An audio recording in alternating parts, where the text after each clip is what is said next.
Good morning, student. My name is Nikita. Welcome to my channel Commerce Fun Time. Today is our topic on one person company.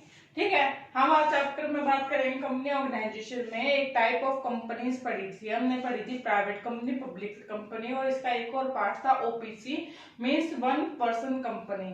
तो आज हम इसके बारे में पढ़ेंगे कि वन पर्सन कंपनी क्या होती है, क्या इसके कारण है, क्या इसकी मेरिट है, क्या इसकी डीमेरिट है और इसके फॉर्मेशन कैसे होता है। ठीक है, तो हम यहाँ से स्टार्ट करते हैं। क्या दे रखा है कंपनी ऑर्गेनाइजेशन में? ओपीसी क्या होती है? It refer to a company, ये उस तरह की कंपनी है which has only one person. जब वन पर्सन कंपनी के नाम से पता चल रहा है कि वन पर्सन, जो एक बंदे से बनाई गई कंपनी है उसको क्या कहते हैं? वन पर्सन कंपनी कहते हैं। Which has only one person as a member, जिसमें एक ही पर्सन मेंबर होता है। कंपनी में मिनिमम मैंने आपको क्या बताए थे? 2 बताए थे कि दो बंदों से कम एक कंपनी 2 बंदे तो होने चाहिए। वन पर्सन कंपनी में क्या होता है? अगर आप एक भी हो तब भी वो कंपनी मानी जाएगी। And which work on the principle of an ordinary company, जो काम करती है कंपनी के बिहाफ पे, कंपनी की तरह। जो सेम कंपनी प्राइवेट कंपनी और पब्लिक कंपनी के जो रूल एंड रेगुलेशन होते हैं सेम ये भी फॉलो करती है, वन पर्सन कंपनी करती है। उसमें कंडीशन थी मिनिमम 2 थी और पब्लिक में मिनिमम 7 थी। इसमें 1 भी चल सकता है, इसमें खाली एक ही पार्टनर होता है। ठीक है, अब इसके कॉजेज क्यों बनाई जाती है? वन पर्सन कंपनी को क्यों फॉर्मेशन किया गया, क्यों बनाया गया? जब हमारे पास प्राइवेट कंपनी पब्लिक कंपनी थी तो वन पर्सन कंपनी की क्या जरूरत थी? सोल प्रोप्राइटरशिप भी ऐसे ही होती है, जो एक बंदा अकेला संभाल सकता है। तो हमें इसको कंपनी का नाम देना क्यों जरूरी था, क्या महत्व है इसके बारे में बात करेंगे। कॉजेज क्या है? सबसे पहले making the unorganised sector as a organised sector. Unorganised का मतलब जो किसी में क्या होता है, रजिस्टर्ड ना हो, उसको कहते हैं अनऑर्गेनाइज। और ऑर्गेनाइज क्या कहते हैं? जो रजिस्टर हो। तो मान लो जैसे सोल प्रोप्राइटरशिप बताया मैंने इसमें बता रखा है आपको कि इसको रजिस्टर करवाने की जरूरत नहीं होती। रजिस्टर नहीं करवाते तो क्या होता है कि हमारी कंपनी कभी भी जब भी मन करेगा, जब भी ऑफ हो सकती है, जब भी मन करता है स्टार्ट हो सकती है, तो वो अनऑर्गेनाइज हो जाता है।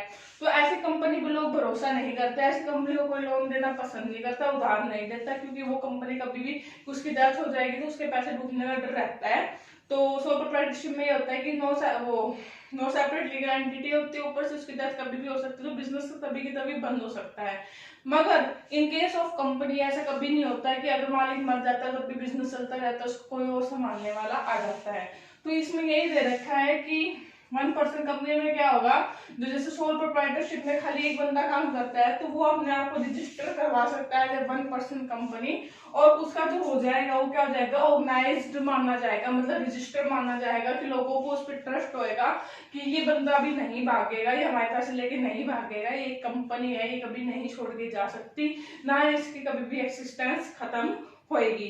ठीक है, यहाँ पे समझ में आया?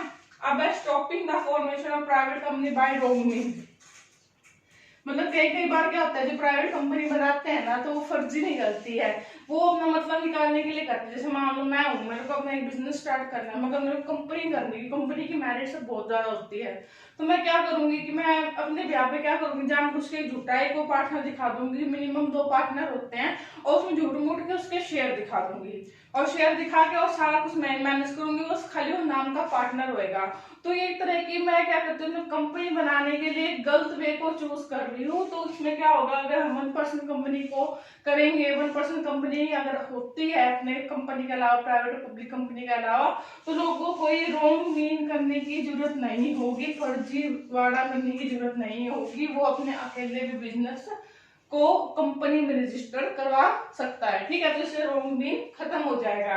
तो ये तो इसके कॉजेस थे कि फॉर्मेशन की क्या क्या कारण होते हैं, क्यों वन पर्सन कंपनी बनाई जाती है। ठीक है, अब है इसके फीचर कि क्या क्या वन पर्सन कंपनी के क्या क्या फीचर्स, क्या क्या होना चाहिए वन पर्सन कंपनी में।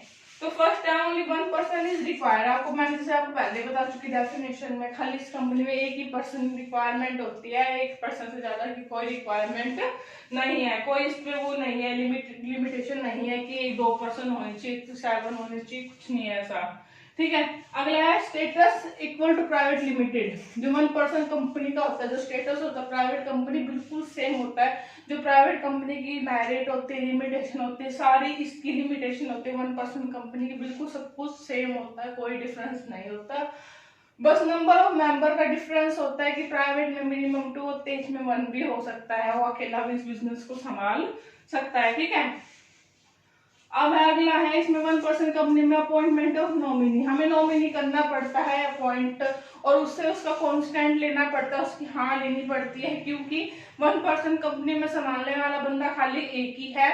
कम से कम प्राइवेट कंपनी में 2 होते हैं कि अगर कल को एक की डेथ होगी तो एक बंदा संभाल लेगा, मगर यहाँ पे तो वो बंदा ही एक है, तो कल को अगर उसको कुछ हो जाता है तो उसका बिजनेस कौन संभाल लेगा। तो उससे पहले वो एक नॉमिनी को अपॉइंट करता है उसकी जिंदगी, और जिसमें उससे कॉन्स्टेंट लेता है कि हाँ कि मेरे मरने के बाद या मेरे छोड़ने के बाद आप इस कंपनी को संभालोगे। तो वो क्या करता है, इस 1% कंपनी में नॉमिनी को अपॉइंट करना मस्ट है, जरूरी है। ठीक है, अगला जॉइंट होल्डर। अब इसमें क्या कर सकते हैं, 1% कंपनी में जॉइंट होल्डर मतलब किसी के साथ आप पार्टनरशिप भी कर सकते हो, आप किसी को और को भी कर सकते हो कि हम दोनों मिलकर इस बिजनेस को संभालेंगे, इस कंपनी को संभालेंगे। इसमें कोई हार्ड एंड फास्ट नहीं है, खाली 1% हो तो अब वो किसी और की भी हेल्प लेकर और बिजनेस को क्या कर सकता है, संभाल सकता है। ठीक है, अब अगला पॉइंट है लिमिटेड लायबिलिटी। लिमिटेड लायबिलिटी बहुत बार बता चुकी हूँ कि कल को बिजनेस में कोई भी लॉस हो जाता है तो उसकी पर्सनल प्रॉपर्टी नहीं बेची जाती। बिजनेस जो बिजनेसमैन उसकी प्रॉपर्टी नहीं बेची जाती, बिजनेस की प्रॉपर्टी से ही जो ऋण होता है, जो कर्ज होता है, वो चुकाया जाता है। तो उसमें लिमिटेड लायबिलिटी होती है, किसमें, 1% कंपनी में। ठीक है, अब अपना अगला पॉइंट है special words with the name. जो भी आप कंपनी का नाम अपॉइंट करोगे, जो भी नाम लिखोगे, जो भी कंपनी का नाम लिखोगे उसके साथ क्या लिखना पड़ेगा, ओपीसी साथ में मेंशन करना पड़ेगा ब्रैकेट में। तो special word with the name कि उसका नाम, कंपनी का नाम अलग से लिखा जाएगा, कंपनी का नाम एक अलग से नाम बनाना आपको कंपलसरी है इसमें। नंबर ऑफ डायरेक्टर, वैसे तो इसमें नंबर ऑफ डायरेक्टर 1 ही होते हैं, मतलब कि जो संभाल रहा वही उसका डायरेक्टर होगा, मगर अगर वो अपनी इच्छा चाहता है तो 15 डायरेक्टर्स हो सकते हैं इसमें। ठीक है, नहीं तो वो अपने आप अकेला ही संभाल सकता है, तो वो खुद ही डायरेक्टर होगा। ठीक है, अब मीटिंग ऑफ डायरेक्टर्स। वैसे तो अगर वो खुद ही अगर उसका डायरेक्टर है तो उसको मीटिंग करने की जरूरत नहीं है, वो सेल्फ सारे डिसीजन ले सकता है। अगर ऐसा हो कि उसने 15 डायरेक्टर रखे हो तो उसको एक साल में, 1 ईयर में 2 बार मीटिंग करनी, 2 बार मीटिंग करनी जरूरी होती है, और हर एक मीटिंग में कम से कम 90 डेज का गैप होना जरूरी है, मिनिमम 90 डेज गैप होना जरूरी है, तभी वो मीटिंग कर सकता है। एक साल में 2 बार ही मीटिंग होगी और एक मीटिंग में 90 डेज का गैप होना जरूरी है। ठीक है, अगला annual general meeting. Annual general meeting वो अगर वो कहला है तो उसको कोई जरूरत है नहीं, और इसमें भी उसको डायरेक्टर्स को बुलाने की जरूरत नहीं है। एनुअल जनरल मीटिंग में वो सारे डिसीजन खुद ही लेता है, और अगर वो स्पेशल इवैल्यूएशन क्या करना पड़ता है, उसको करवाना पड़ता है, उसमें होता है कि एजीएम को करने की कोई जरूरत नहीं होती, क्योंकि यहाँ पे मीटिंग ऑफ डायरेक्टर हो चुकी है, तो इसकी यहाँ पे कोई भी रिक्वायरमेंट नहीं है। परपिचुअल सक्सेशन क्या होता है कि इसका मतलब सक्सेशन मतलब सक्सेसफुल रनिंग बिजनेस। तो क्या होता है, मैंने नॉमिनी बताया आपको, नॉमिनी अपॉइंट करते हैं इसलिए करते हैं कि बिजनेस में क्या रहे, कंटिन्यूटी रहे, कि कल को जो उसका ओनर है उसकी डेथ हो जाए तो उसके बाद बिजनेस लगातार चलता रहे, कभी खत्म ना हो। जैसे मान लो मैंने मेरा नॉमिनी रख दिया, मेरे को कुछ हो गया तो नॉमिनी संभालेगा। जब नॉमिनी वो अपॉइंट होएगा एज ए ओनर तो उससे भी पूछा जाएगा कि आप अपना नॉमिनी कौन रखोगे, उसका भी नॉमिनी, उसका भी नॉमिनी। तो क्या होगा, इससे क्या पता चलता है कि कंटिन्यू चलता रहेगा, ये कभी नहीं रुकने वाला बिजनेस है, कंपनी है। तो ये क्या होता है, परपेचुअल सक्सेशन क्या होता है कि उसकी अपने कंटिन्यू है। ठीक है, अब सेपरेट लीगल एंटिटी का मतलब क्या था कि बिजनेस और बिजनेसमैन इसमें अलग अलग होते हैं। बिजनेस अपने नाम से ही बिजनेस करता है, अपने नाम से डिसीजन लेता है, सब कुछ लेता है, उसमें बिजनेसमैन का कोई भागीदारी नहीं होती।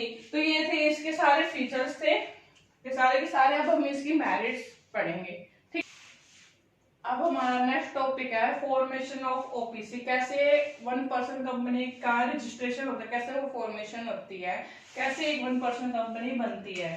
सबसे पहले गिविंग सेपरेट नेम, हमें उस कंपनी का अलग से नाम देना पड़ता है। जैसे राधा लिमिटेड कंपनी ये सब होता है, तो हमें उसका अलग से नाम देना पड़ता है कि उस बिजनेस का अपनी क्या आइडेंटिटी है। अपॉइंटमेंट ऑफ नॉमिनी, और हमें फिर क्या करना पड़ता है, नॉमिनी को अपॉइंट करना जरूरी होता है, जो मैंने पिछले पॉइंट्स में बताया है।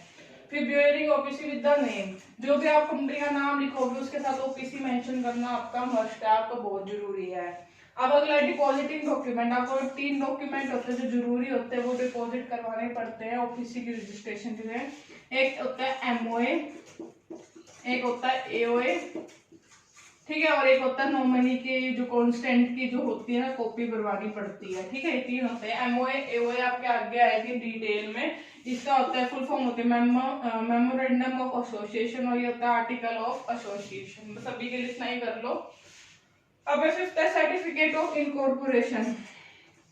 इनकॉर्पोरेशन का सर्टिफिकेट जो आप बना रहे हो उसमें नाम, उसके term and condition, rules regulation सारे मेंशन होते हैं, वो आपको क्या करवाना पड़ता है, बनवाना पड़ता है सर्टिफिकेट ऑफ इनकॉर्पोरेशन, ठीक है। अब एडवांटेजेस क्या है ओपीसी होने की, क्या है, एक तो लिमिटेड लायबिलिटी है। लिमिटेड लायबिलिटी का मतलब बता रखा है कि कल को उसको अपना बिजनेस बेचकर या घर बेचकर वो उसके वहां से कर्ज नहीं चुकाना पड़ेगा, तो इसके एडवांटेज है कि इसकी लिमिटेड लायबिलिटी है।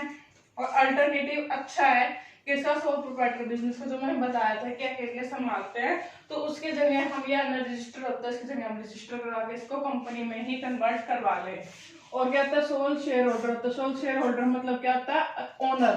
कि सोल मतलब अकेला, सेल्फ ओनर होता है वो बिजनेस का, किसी की सुननी नहीं पड़ती उसको, ठीक है। सोल डायरेक्टर तो सारे डिसीजन वो खुद लेता है, अकेला लेता है सारे डिसीजन बिजनेस के, ठीक है। मोर लॉजिकल क्या है कि इसने एक डिसएडवांटेज रिमूव किया सोल प्रोप्राइटरशिप की। क्या थी वो, कि उसकी अनलिमिटेड लायबिलिटी थी। एक तो अनलिमिटेड लायबिलिटी नहीं है इसकी, और एक होता है परपेचुअल सक्सेशन, ठीक है, वो नहीं है। कि उसमें ये क्या था कि वो जैसे अगर ओनर की डेथ हो जाती है सोल प्रोप्राइटरशिप में तो बिजनेस में ही खत्म हो जाता है, मगर इसमें नहीं है। अगर ओनर की डेथ हो जाती है तो कोई बात नहीं, बिजनेस तब भी कंटिन्यू चलेगा।